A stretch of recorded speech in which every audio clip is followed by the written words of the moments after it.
All right, welcome back to the garage. Got Lucille out here sitting in the sun, enjoying the beautiful day.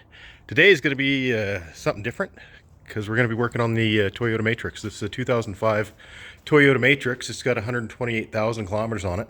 The wife wants to sell it, and it needs a little love. The radiator leaks just a little bit. You can see right here on the top kind of where that leaks. So I've got a replacement for it. We're going to start off, drop the coolant out of it, and start taking this thing apart. Okay, to drain the coolant, there's a little pepcock valve right down in here. I don't know if you can see that. Right there. If I give this guy a little turn, it should start draining somewhere. Let's try it. Okay, while the coolant drains out of it, I can go ahead and unhook that fan motor there. It's clipped on to the fan shroud here and back over here. So pull those clips, pull that off there.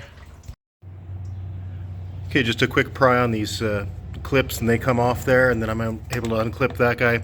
Now I can unbolt the fan shroud here. There's a bolt here and then another one over on this other side. Take those off. I've loosened the hose here for the overflow. Pull those out and then the fan shroud should come out.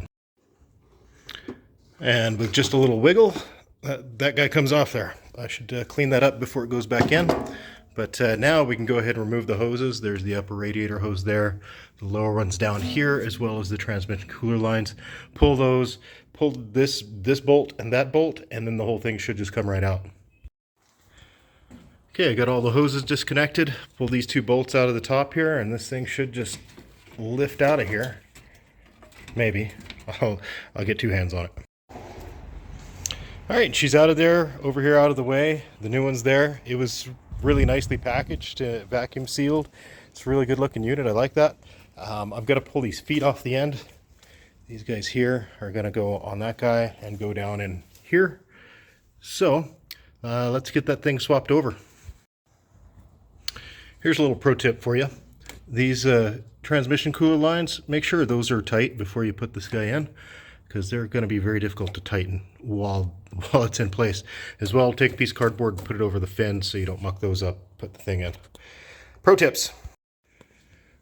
All right, the lines are all connected up and they're happy where they're going to live. We can throw that fan shroud back on here and we're just about done with this.